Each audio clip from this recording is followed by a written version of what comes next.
The carnivore diet and Crohn's disease. Will it cure it? Will it fix it? Listen to this video really quick. Probably a year of no symptoms on the carnivore diet.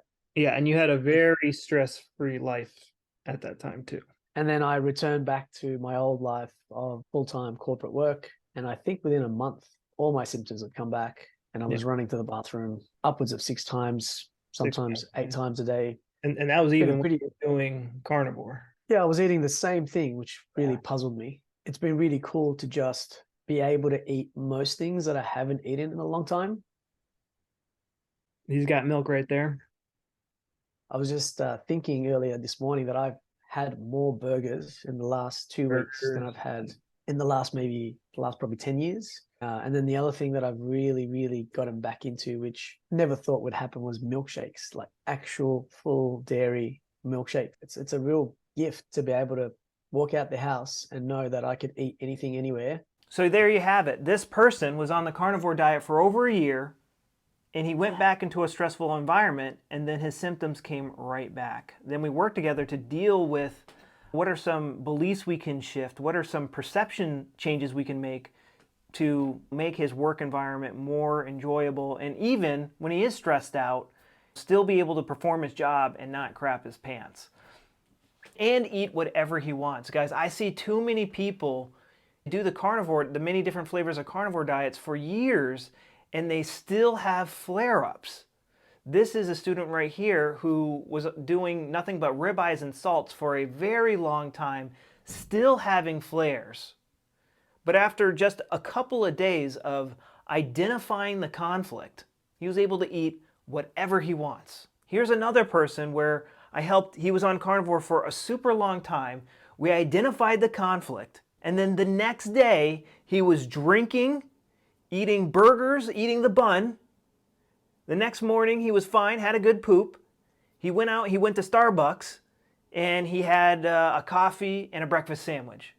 Now, there's this popular belief that Crohn's disease is caused by an overworked gut. A gut that's been eating too much, it's like tired, it's beat up, and so we need to eat easy to digest foods to get it back online. Now, take that theory, take that logic, and apply it to a competitive eater that eats an insane amount of food day after day after day after day after day. Why don't they have Crohn's disease? Look at the normal person and take that theory.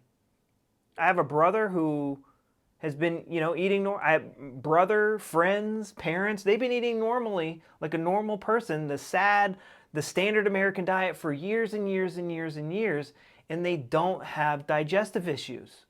And this book right here shows that conflicts are what put our gut in and out of overdrive, not food.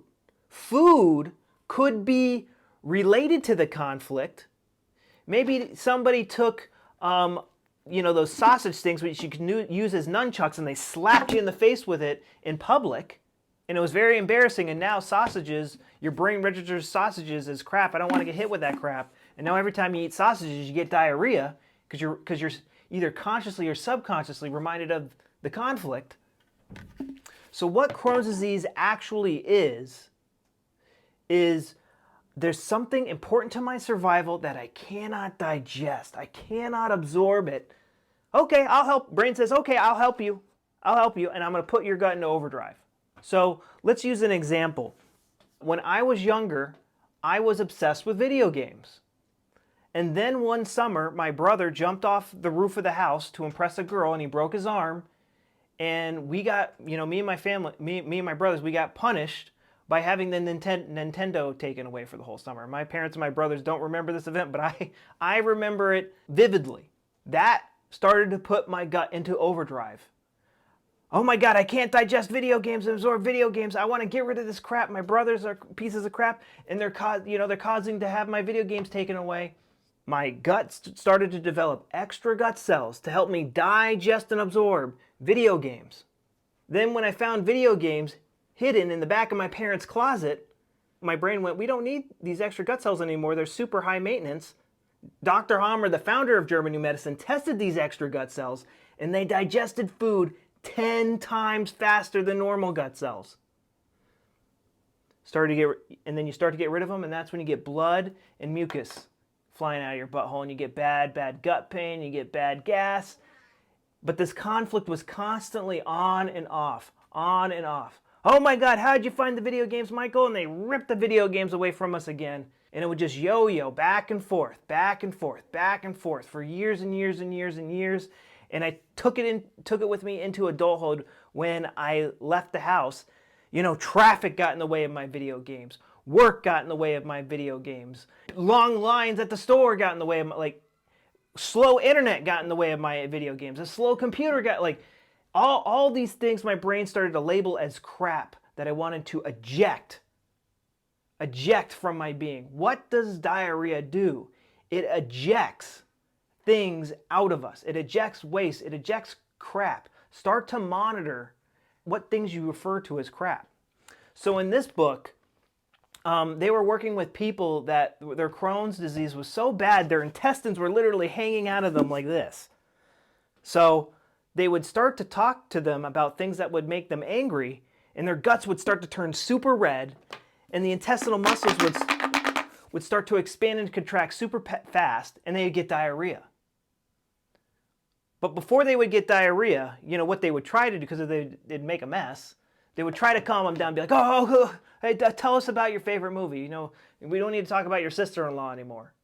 So for that person, he was stuck living in a house with his sister-in-law. Like, what could he do to get over that conflict? That's putting his gut in and out of overdrive. His sister-in-law is getting in the way. She's crap. And she's getting in the way of him absorbing something important to his survival. Was it money or his time? It was probably his time. Because she would go around the house and leave her clothes around and leave dirty dishes and not help out. Everyone is their own unique little flower in their head. What beliefs does he need to change to no longer get worked up about her? Maybe this guy, he was like 30, 40, maybe he should grow up and move out of the house so he doesn't have to live with his sister-in-law. So yeah, the point of this video is, should you go on the Crohn's disease diet? Absolutely not. It's one of the better diets out there because it actually has nutrients in it, unlike the vegan diet, and it has a lot of protein in it. Proteus, the Greek word for most important. The most important nutrient anybody needs is protein. The body is burning through tons of protein with this cell proliferation and cell loss. Creating food phobias is literally the worst thing we can do for Crohn's disease. I have seen people create this world for themselves where they're afraid of water, you know, like they can eat chicken but not steak, and then it's, you know, there's some people who can only eat 5 ingredients. We cannot blame food. Food might give you symptoms, but that is because you either consciously or subconsciously believe that food to be crap, and your body wants to, and your intestinal muscles are going to expand and contract and eject it out of you. Now guys, I bet you're asking right now, okay, if the carnivore diet's not the right thing to do and I need to address this stress to get better, what should I do? What do I do? Do I need to go see a psychologist? Maybe, maybe not. I talked to a psychologist the other day and I said, okay, I got some anger, emotional issues. Can you help me with that? And they said, and then I asked them, what's an emotion? And they couldn't give me a straight answer on what an emotion is. How are you going to help me with my emotions if you don't know what an emotion is? So what I have created is a 4-step plan that helps you understand what your gut is doing, what a traumatized mind does. This is PTSD of the butthole. We don't need to give us more PTSD by going on a carnivore diet and making ourselves social pariahs so we can't go out, eat with our friends and family. Instead of getting a birthday cake, you get a steak. I like eating steak on my birthday, but I also like to eat birthday cake on my birthday. I don't know if that's just an American thing, but it's tradition. Why can't I do it and everybody else can? So the 4-step plan helps us understand what our body and how a traumatized mind operates. We get to learn the basics of German New Medicine. 2, we get to understand diet, the ancestral diet. How do we get the most nutrients into us in a comfortable way? 3rd, we need to find the conflict, which a lot of people seem to struggle with. I struggled with too. how to find that conflict, how to find those conflict reminders, how to find those PTSD triggers, and then 4, how to resolve those traumatic memories and how to resolve those traumatic thoughts. That's how we get better from Crohn's disease, not by going on a diet. Okay? So, all right, guys, my name is Mike the Heal Your Gut Guy, and if you have any questions, please leave a comment down below.